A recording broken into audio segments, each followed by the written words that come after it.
guys, hi, this is Dikshant Tyagi and he is Rishabh Sharma and we are from Bol India TV. जी हाँ, कलयुग का खलनायक कहने वाला इंसान, जी हाँ, जिसको आजकल सब लोग कलयुग का खलनायक कह रहे हैं, सीधा लेकर चलते हैं मिस्टर स्वामी ओम जी के पास। आपको स्वामी ओम जी, आपका बहुत बहुत स्वागत हो बोल इंडिया टीवी के शो में।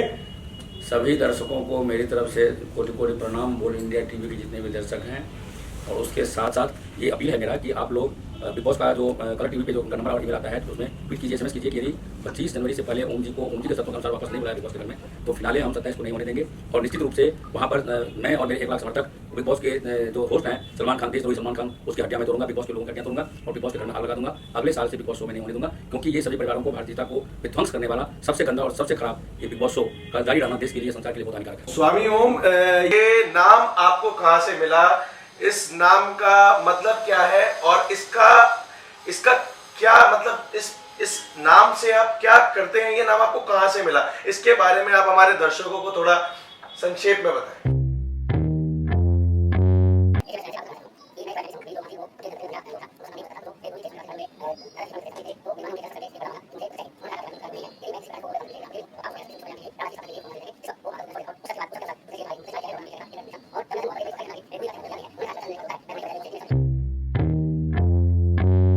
उसमें 2-3 बातें मत पूछना। हाँ, बता दीजिए। एक तो साइकिल चोरी वाला मत पूछना, नहीं कुछ नहीं, वो हमारे इसमें दूसरा वो जो एक चीज इन्होंने झूठ दिखाया, जो मेरा बैग है भी नहीं जी, मेरे बैग से वो कोई चोरी का सामान निकला वो भी नहीं है हमारे रिश्ते में सर। तो बस ये 2 चीज़ों का ध्यान रखना। हाँ जी। और बाकी जो हमने अच्छे काम किए हैं जी, उसको भी आप साथ में बोल लेंगे।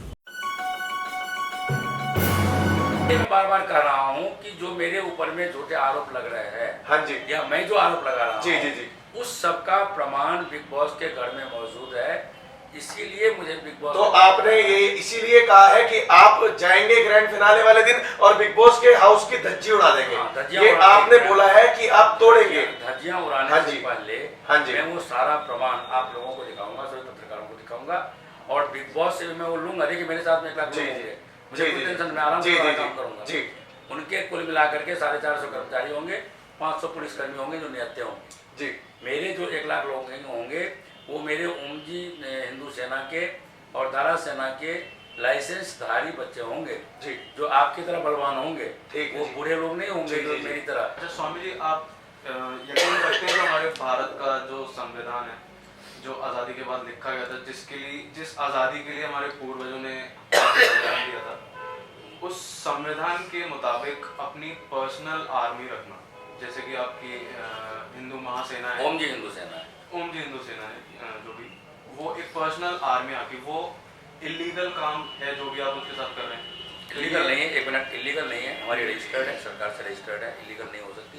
1 मिनट सुन लीजिए। दूसरी बात, पर ये संविधान के खिलाफ है, नहीं है पर्सनल आर्मी नहीं कोई है बंदा भाई। नहीं कर सकता। मैंने वकालत आपके पास मैंने वकालत पढ़ी हुई है। आपके पास उसके पेपर्स है, जो भी रजिस्ट्रेशन। ओम जी कहाँ से वकालत करी आपने? 1 मिनट, वकालत कहाँ से? बनारस से। मैं वो बनारस से वकालत करी है ओम जी ने। ओम जी कह रहे हैं, आप लोग यदि मुझे पाले करते तो मैं लेकर के आता, लेकिन आर्मी मुझे इसीलिए बनानी पड़ी क्योंकि पुलिस विभाग में, सेना में इतना भ्रष्टाचार है कि उसके लिए प्राइवेट आर्मी के बगैर काम हो नहीं सकता। उदाहरण के तौर पे अब दूर मत जाइए, 16 दिसंबर 2012 को जब ज्योति के साथ बलात्कार हुआ, जिसको आप निर्भया कहते हैं या दामिनी कहते हैं, तो यदि सरकार अच्छी होती, पुलिस अच्छी होती, तो वो लोग हाथों हाथ गिरफ्तार होते। हाथों हाथ कोई गिरफ्तार नहीं हुआ था।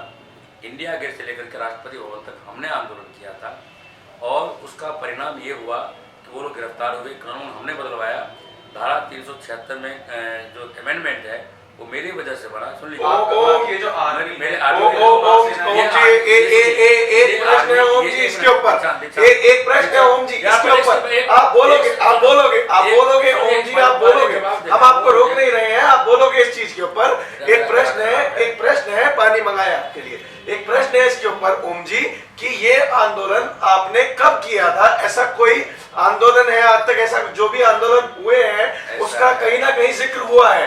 आपका आंदोलन कौन सी डेट में हुआ था? ऐसा है? हाँ जी, 17 दिसंबर 2012 से लेकर के हाँ जी, हाँ जी जिस दिन वो वहाँ सिंगापुर के लिए गई है जी, तब तक आपके जितने भी चैनल हैं हाँ जी सब मुझे दिखा रहे हैं, जी, मेरे जी, बच्चों को जी, दिखा रहे जी। हैं। और उतना ही नहीं, उसके बाद सुनिए ओम जी, हम आपकी बात से सहमत है। आप अभी टॉपिक से भटक रहे हैं ओम जी। आप आंदोलन के बारे में बताइए, आंदोलन की बात जो आप हमसे कर रहे हैं। आंदोलन की तो बात कर रहा हूँ और किसकी हाँ बात जी, कर हाँ रहा जी, हूँ? बताइए। इंडिया गेट से लेकर के जो राष्ट्रपति भवन तक हमने आंदोलन किया जी, था, जी, वो आपके सभी चैनलों ने वर्ल्ड वाइड चलाया था जी, और उतना ही नहीं, जी। उसके बाद भी हम चुप नहीं बैठे। यहाँ तक कि ये जो सो कॉल किशोर जो रिहा हुआ है, हाँ जी, हाँ जी, हाँ जी, उसके रिहाई से पहले भी जेल घेरने के लिए जो बच्चों के लिए जो जेल होता है जी। उसको घेरने के लिए ज्योति की माँ, मतलब ज्योति उर्फ निर्भया की माँ और मैं उसके पिता, उसके भाई, वहाँ भी हम गए हैं। वहाँ पर हमको पुलिस ने इजाज़त नहीं दी है और पार्लियामेंट चल रहा था। हमने कहा कि ये किशोर एक्ट जो है इसमें संशोधन करो। इन लोगों ने पूरी छावनी बना दी थी पुलिस की, लेकिन जी। जंतर मंतर पे हमको एक तरह से इन्होंने गिरफ्तार कर जी, लिया जी, था। जी। लेकिन उसके बावजूद भी पुलिस को चकमा दे करके मैं, आशा और निर्भया के पिता, उसके भाई, सबको लेकर के कार से हम लोग इंडिया गेट पहुंचे हैं। वो भी आप लोगों ने लाइव क्लिक ठीक है ओम जी, मेरे को मेरी बात रात के ओम जी मुझे मेरी बात का जवाब मिल गया।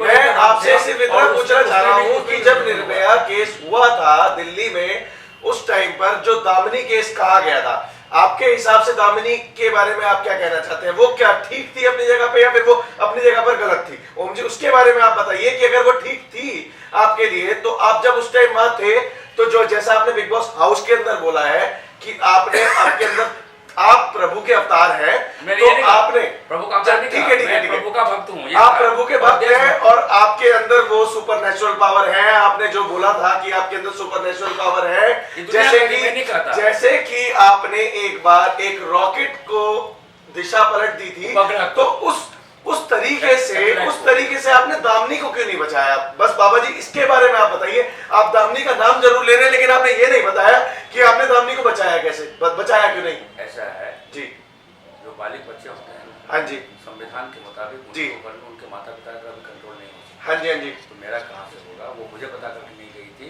कि इतनी रात को अपने होने वाले पति के साथ में वो फिल्म देखने जा रही है ठंडी मौसम में। पति नहीं, दोस्त था स्वामी ओम जी, उसके साथ में हाँ जी, होने वाला पति था वो, जी जी जी, उसका एंगेजमेंट होने वाला था उसके साथ में जी। लेकिन वो दुर्घटना घटी, उसकी तो घोर निंदा आप सबने देखा है। चलो बिल्कुल बिल्कुल बिल्कुल बिल्कुल बिल्कुल आपकी तरफ से चली थी। लेकिन उसका विरोध उस वक्त कांग्रेस की सरकार थी। जी जी जी, कांग्रेस ने उसका साथ नहीं दिया, हमारे जी, हाँ जी, के बाद साथ दिया। जी जी जी जी जी। आज भी यदि मैं सोनिया गांधी से नाराज हूँ, हाँ जी, तो उसके पीछे एक कारण ये भी है कि यदि उसकी सरकार अच्छी होती जी, तो इस तरह की घटनाएं नहीं घटती। क्योंकि मैं समाज की बात कर रहा हूँ, उस समाज में बलात्कार वगैरह एक में घटना नहीं घटी। जी जी जी, भाई भगवान राम पूरे वर्ल्ड के राजा चक्रवर्ती सम्राट थे। उस जमाने का आप ध्यान देखिए, किसी का बलात्कार नहीं हुआ, सिर्फ एक महिला शूर्पणखा जो अपने आप को चलते ही दिखा करके सारी सुबह को चलाने करने के लिए आई थी, उसका नाम था। स्वामी जी, आपकी जो सेना है, जितने भी आपके सेवक हैं, इतने सक्षम हैं कि वो आईसिस या और किसी टेररिस्ट ऑर्गेनाइजेशन जो है उससे लड़ने में सक्षम है? बिल्कुल सक्षम है, बिल्कुल सक्षम है। अगर हैं तो जब 26/11 जो मुंबई अटैक हुआ था, उस टाइम पे आपकी सेना स्थापित थी? मेरी आर्मी की स्थापना हुई है 2 दिसंबर 2012 को, उस दिन जिस दिन प्राइम मिनिस्टर मनमोहन सिंह को पीटने के लिए उनके घर में मैं घुसा था, जिस केस के लिए मैं अभी 2 जनवरी को बिग बॉस के घर से मैं आया था, वही केस था। तो और वो जो घटना थी जो आप बता रहे हैं, वो उससे पहले घट चुकी थी। अदरवाइज मेरे आर्मी के लोग मेरे निर्दोष लोगों को नहीं मार पाते। और ये तय है, एक कारण ये भी है कि सरकार मुझे इजाज़त नहीं देती कि मैं अपने आर्मी का इस्तेमाल उनका अतिक्रमण करके मैं करूं। सरकार ने मेरी आर्मी को तो इजाज़त नहीं दी कि मैं एटम बम बनाऊं और मिसाइल छोड़ूं। लेकिन अच्छा ओम जी आप नोटबंदी के ऊपर मुझे बताने तो दो भाई। तो लेकिन पाकिस्तान सरकार का पहले बयान आता है कि वो छोड़ेंगे, लेकिन मेरे ये कहने से एक फ़ायदा ये हो गया कि पाकिस्तान की गवर्नमेंट डरी और अपने मिसाइल छोड़ने का जो उसका प्लान था, पाकिस्तान की गवर्नमेंट आपकी आर्मी से डरी? हाँ, तो उन्होंने तीनों आर्मी चीफ को बुलाया, पीएम हाउस में मैं भी था, पीएम भी था। जो सर्जिकल स्ट्राइक हुआ वो मेरी वजह से और जैन साहब की वजह से हुआ। सर्जिकल स्ट्राइक के दौरान मैं खुद पीएम हाउस में था, सुबह 6 बजे तक मैं खुद रहा। जब पीएम ने कहा कि हमारे सारे सैनिक वापस आ गए हैं आप 36 चाहते थे, हमने 18 आतंकवादी मार दिए। मोदी जी ने ये बात आपको कही? क्या पूछ लीजिए उनसे ना। हाँ जी, जो मैं कह रहा हूँ मुझे इसे पूछ रहा ना कि मोदी जी तो बोल रहे हैं कि जो स्वामी ओम जी बोल रहे हैं वो सब मन गढ़ंत है। जिस दिन मोदी जी ये शब्द बोलेंगे उस दिन बीजेपी की सरकार खत्म हो जाएगी। स्वामी जी काफी सारे दर्शकों से हमें पता लगा, हमने देखा भी कि मुद्दे से हटना आपकी फितरत में, ऐसा कहा जा रहा है कि मुद्दे से हटना आपकी फितरत में है और मुद्दे से हटाना आपकी चाल है। एक मिनट पहले आप मेरी बात नहीं, आप मेरी बात सुनेंगे, आप मेरी बात सुनेंगे। मुद्दे से हटने, नो, मुद्दे से हटना मेरी फितरत कभी नहीं रही। मैं हमेशा मुद्दे पे फोकस करता हूँ और सिर्फ फोकस ही नहीं करता हूँ। आप आज भी मुद्दे से हट रहे हैं बाबा? मैं बिल्कुल नहीं, आप आज भी हट रहे हैं ये मुद्दे बहुत से? गलत बात है। नहीं, हो सकता है कि सुनिए, हो सकता है कि सलमान खान ने आपको करोड़ों रुपए दे दिए हूँ मुझे बदनाम करने के लिए, और मैं इसीलिए आपके बात। ओम जी, अगर आप पैसे की बात करते तो पैसे की बात पे आते हैं। ओम जी आप ये बताइए कि जब आपने सभी दर्शकों को बताया कि आपने बिग बॉस के घर में जब आप गए, आपको धमकी मिली, आपको पैसों की धमकी मिली, आपको बोला किडनैप करके आपको मार देंगे। जब मैं आपको बताता हूँ ओम जी मैं आपको बताता हूँ, जब आपके पास इतना पैसा है, आपके पास दौलत है, तो जो बिग बॉस के घर में आपके साथ हुआ, आप इतने सक्षम थे कि आप बिग बॉस के जो पैसे थे, जो उन्होंने आपसे मांग करी थी, आप वो पैसे उनको दे सकते थे। और जब नहीं, चलो ये बात भी ठीक स्वामी ओम जी, ये बात भी ठीक, जब आप कोर्ट में पेश होने आए तो जज के सामने आपने ये बात क्यों नहीं रखी? क्या जज आपको मना कर देता? क्या कोई आपकी बात नहीं सुनता? आपने क्यों नहीं रखी बात? आप मुझे ये बताइए। नहीं ओम जी, आप गलत बोल रहे हो। ओम जी गलत बोल रहे हो। खुद ही बोल रहे हो, बोलते रहो। जी। मुझे बोलने दो। जब मैं कोर्ट में पेश हुआ था तो ये सारी बातें मैंने कोर्ट में कही थी, और मेरे से बिग बॉस ने पैसे नहीं मांगे थे जी। बिग बॉस ने ये कहा था कि 5 करोड़ रुपया ऑफ द रिकॉर्ड आपको देंगे जी। और वो उन्होंने नहीं दिए जी। जो उनको कॉन्ट्रैक्ट के हिसाब से मुझे देना चाहिए था। जी। और ये मैं बता दूं, जी। बिग बॉस के आखिरी में से मैं उसको निकाल कर रहूंगा। अच्छा स्वामी जी, अब जैसे आपने बोला कि आपकी इच्छा के विरुद्ध आपको बिग बॉस में ले जाएगा, किडनैप करके ले जाएगा, तो जब आप सही सलामत, जैसे आप काफी हेल्दी हैं अभी, और लेकिन आप देखिए ना, बिग बॉस के घर में जब मुझे ये इलाज के नाम पे उनके डॉक्टर मुझे ड्रग्स का इंजेक्शन देते थे, उसका असर अभी भी आपको दिख रहा है। मेरा हेल्थ बहुत खराब, अभी भी मैं बुखार में हूँ, अभी भी आपके सामने आप देख रहे हैं मेरा गला बंद है। ये सब बिग बॉस का देना है। मैं जब बिग बॉस के घर में गया था, स्टार्टिंग में मेरा बॉडी आपने देखा होगा ऐसे, लेकिन आप अभी फिर रिकवर करेंगे, लेकिन आपको भी कुछ ज्यादा बड़े लेवल का हार्म नहीं हुआ, तो फिर बाहर निकलने के बाद आप वापस से बिग बॉस के घर में क्यों फिनाले में जाना चाहते हैं? बहुत अच्छी बात आप कर रहे हैं। बिग बॉस के घर में फिनाले में नहीं जाना चाहता।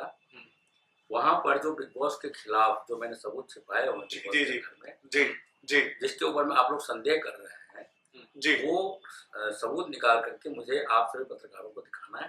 तो फिनाले के बाद हमें सबूत सारे मिल जाएंगे। और वो फिनाले तो मैं होने नहीं दूंगा ना।